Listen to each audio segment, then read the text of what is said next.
Karena ada banyak hal lah ya dari rumah ataupun dari diri sendiri gitu yang menjadi masalah hidup, dan itu yang bikin aku sering kayak, "Kenapa sih gue hidup di diri yang ini?" Itu adalah pertanyaan pas aku masih kecil. Jadi, apa ya, trying to let go of what we cannot control itu tuh juga sebuah proses sih, dan aku tuh selalu inget kalau misalnya beberapa penyakit tuh juga muncul karena stres ya. Jadi nggak mau sakit, jadi kayak nggak mau dilepasin aja, nggak mau pikirin, bodo amat. Jadi kayak gitu sih. Kesenangan ataupun kebahagiaan itu adalah sesuatu yang gue sendiri rasakan ketika gue fulfilled in life. Vini kecil. Aku tuh kebetulan anak tunggal. Jadi imagine my life itu biasanya aku ngulik-ngulik sendiri sebenarnya. Jadi mamaku kebetulan sibuk kerja, aku dekat sama eyangku juga di rumah. Jadi ya my curiosity itu selalu ada di dalam diri. Kebetulan aku ditemenin sama komputer lah ya, jadi kayak banyak browsing-browsing.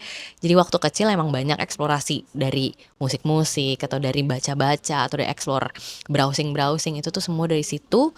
Dan mungkin aku nggak tahu juga ya apakah itu berawal dari pas aku masih kecil untuk punya this reflective thought and thinking.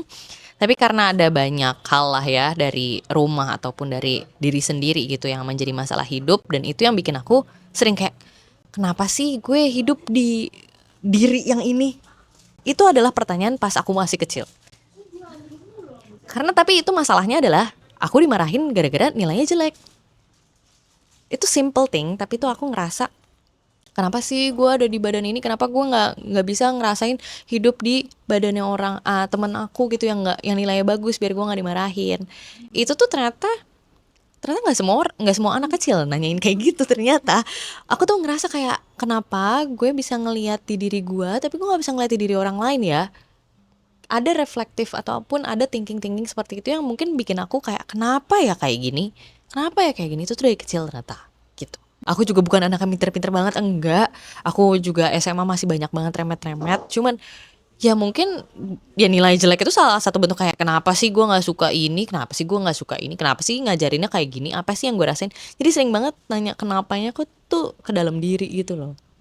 Orang tua aku tuh udah pisah dari aku kecil, jadi aku emang di raise sama mamaku dan dekat sama eyangku.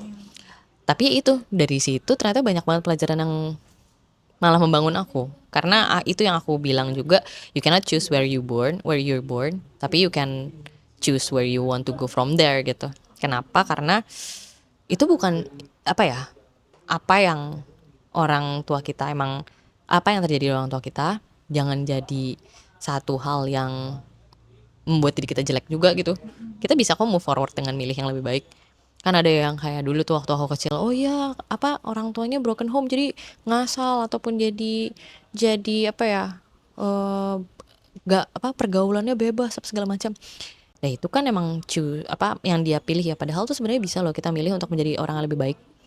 Bisa loh kita memilih untuk orang yang ini bukan berarti aku nggak bandel dan pure baik-baik aja ya, tapi janganlah sampai merugikan diri sendiri. Itu bisa loh kontrolnya di diri kita. Itu yang aku pikirin dari pas kecil sih. Itu kayak sesimpel kayak, nggak mau kayak gitu udah yang lebih baik kayak apa gitu, sesimpel kayak gitu dulu. Sebenarnya dulu tuh gara-gara kita bikin juga karena kita punya keresahan, banyak banget pertanyaan dalam hidup yang nggak kita dapetin dapetin jawabannya di mana-mana gitu. Makanya kita belajar dari perspektif ataupun pengalaman orang lain kan. Nah, itulah namanya juga kenapa menjadi manusia, karena kita lihat tiap orang tuh punya jalannya masing-masing. Bikin menjadi manusia tuh juga obat buat diri aku sendiri gitu. Makanya kan sampai bikin ini sendiri itu juga dari ketemu banyak orang lah ya.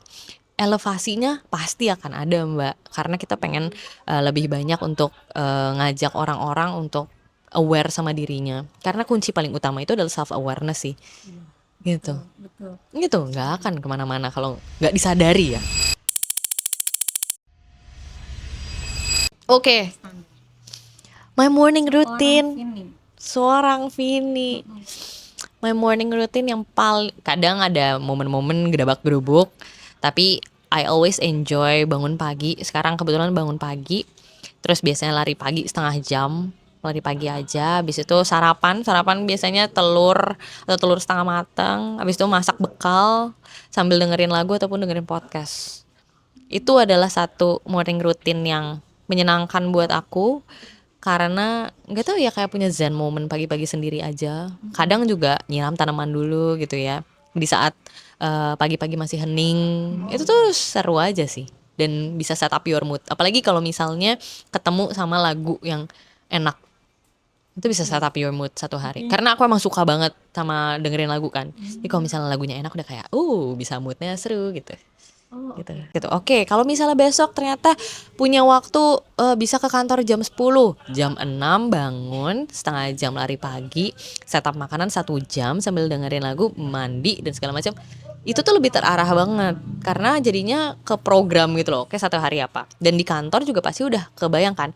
Oke, start jam 10, main agendanya tuh apa yang difokusin, udah di situ pulang jam 5. Oke, jadi aku tuh udah bisa visioning satu hari akan pulang balik ke rumah mau jam segini, mau ngapain gitu. Oke, wah ini menarik banget karena macam-macam ya, macam-macam sih sebenarnya. Iya benar, productivity habitku time management lagi, itu yang benar-benar key banget buat aku ya, maksudnya jadi paling harus gitu. Kenapa? Aku akan bete kalau misalnya ternyata agendanya geser ataupun tiba-tiba gitu. Mungkin call me rigid, call me kayak nggak fleksibel gitu. Cuman ya itu karena di pagi aku udah kayak oke, bisa jam 10, udah jadi 1 jam ini, 1 jam ini. Jadi aku udah bisa mappingin time management aku sendiri kan. Tapi tiba-tiba ada meeting cancel atau meetingnya dimajuin tuh kayak ya tetap diterima, cuman ya agak kesel tapi ya udah gitu. Cuman time management for myself itu yang menjadi satu key tip atau keharusan lah buat hidup aku gitu. Pernah dong Mbak. Sebagai orang yang selalu planning hal-hal yang nggak bisa dikontrol kita, itu tuh sangat sering banget bikin aku burnout. Bukan karena kebanyakan kerja ya, cuman kayak aduh udah effort segininya tapi kok ternyata nggak dapet. Itu kan hal-hal di luar kontrol kita dong. Terus jadi burnout gitu. Kenapa sih? Jadi aku tuh sering banget overthinking, aku sering banget menyalahkan diri sendiri. Jadi burnoutku tuh dari kepala aku sendiri. Kadang tuh yang aku lakukan, biasanya ngobrol sama suami gitu ya di rumah biar kayak keluar dulu nih. Habis itu biasanya kan tapi terus-terusan tuh ada di kepala burnout. Ini udah paling ditulis-tulis dulu. Jadi trying to let go of what we cannot control itu tuh juga sebuah proses sih. Dan aku tuh selalu ingat kalau misalnya beberapa penyakit tuh juga muncul karena stres ya. Jadi nggak mau sakit, jadi kayak nggak mau dilepasin aja, nggak mau pikirin, bodo amat. Jadi kayak gitu sih. Oke, role model. Ini pas banget sih karena dari kemarin juga kayak aku lagi mikir-mikir siapa ya role modelku dan kenapa gitu. Ternyata pas dipikir-pikir ada 2 orang, 3 lah ya.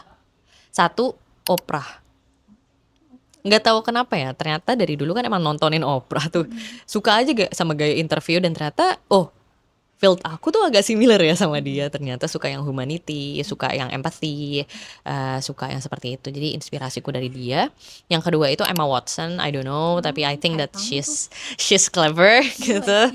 Tapi dia tuh walaupun udah mendapatkan pamor segitu di Harry Potter and she chooses to be orang biasa, dia nggak mau ada di lingkup itu menurutku kayak berani nih di situ. Terus yang ketiga itu Vivienne Westwood, itu satu fashion designer sebenarnya, tapi I love her rebellious thoughts gitu sih. Jadi 3 itu cewek-cewek yang menurut aku nge-shape aku juga untuk pengen banget nih kayak dia gitu.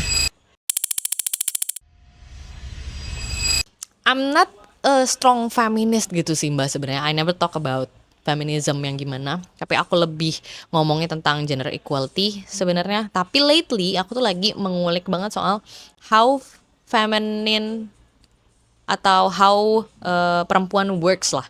Sebenarnya tuh seperti apa? Karena kan kita selalu memikir bahwa perempuan tuh harus hebat, harus lebih hebat daripada laki-laki atau enggak setara gitu. Tapi sebenarnya kita tuh punya caranya sendiri untuk achieve ataupun untuk sukses sendiri gitu. Jadi tolak ukurnya tuh jangan distandarisasi. Nah itu tuh yang lagi aku kulik. Jadi aku nggak pernah sih kayak ngomongnya tentang ayo feminis gitu. Tapi ya I always encourage that perempuan atau females itu tuh punya caranya sendiri untuk bekerja. Aku tuh suka banget ya dari dulu sama human development dan hidup. Ada satu buku yang aku kayak ngomongin itu kemana-mana kalau ini menjadi buku favorit aku, itu tuh bukunya Midnight Library-nya Matt Haig. Jadi dia emang ngasih tahu, jadi ya ceritanya nanti mungkin bisa dicari tahu di internet gitu ya, tapi dari buku itu tuh aku bener-bener jadi realize gitu kalau bersyukur, hidup itu tuh banyak banget apa ya ceritanya, dan bersyukur sama kehidupan itu sendiri.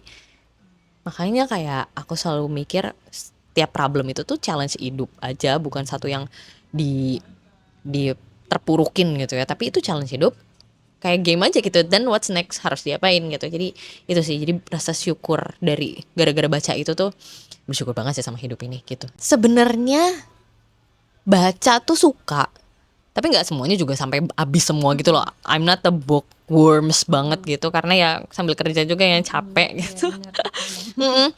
Tapi I consume a lot of texty forms gitu, maksudnya nggak hanya buku tapi juga buku-buku novel ataupun non fiction. Tapi aku juga sebenarnya yang menjadi inspirasi ini tuh salah satunya tuh ada bukunya Rick Rubin yang Creative Act. Dia tuh caranya kayak gini, jadi satu pointer cerita, tapi Rick Rubin tuh segini, dia hidupnya udah lebih panjang lah ya. Terus yang kedua itu inspirasinya tuh ada The Almanac of Naval Ravikant. Itu ada satu, yes, itu satu inspirasi juga karena cara dia nulis juga pendek-pendek tapi kayak menohok gitu. Jadi you don't have to tell it panjang-panjang, tapi ya emang ini kan zin ini intentionnya adalah untuk evoke ataupun bikin sadar orang ya. Jadi satu kata aja, you reflect yourself gitu. Gitu. Wow, happiness. Happiness buat hidup aku nih. Senang, bahagia itu sebenarnya satu feelings yang fluktuatif ya, kadang iya, kadang enggak, kadang berbeda, kadang berubah. Tapi kesenangan ataupun kebahagiaan itu adalah sesuatu yang gue sendiri rasakan ketika gue fulfilled in life. Jadi ketika gue merasa penuh dengan hidup yang gue pilih dan hidup yang gue jalani, penuhnya dengan maksud positif ya, dengan arti positif, bermakna lah. The fulfilling life is happiness for me. Oke, jadi this is my first ever zine actually. Ini baru pertama kali memberikan atau membuat karya dari apa yang benar-benar ada di kepala aku sendiri sebenarnya. Dan this zines is made to be passed over ataupun dikasih ke siapapun, dan bahkan dijadikan collectibles di rak buku sendiri tuh nggak apa-apa, karena I hope dan my intention in making this zine itu tuh sebenarnya pengen bikin orang untuk lebih dekat sama dirinya sendiri dan nggak lupa sama dirinya sendiri dan menjadi diri yang authentic gitu.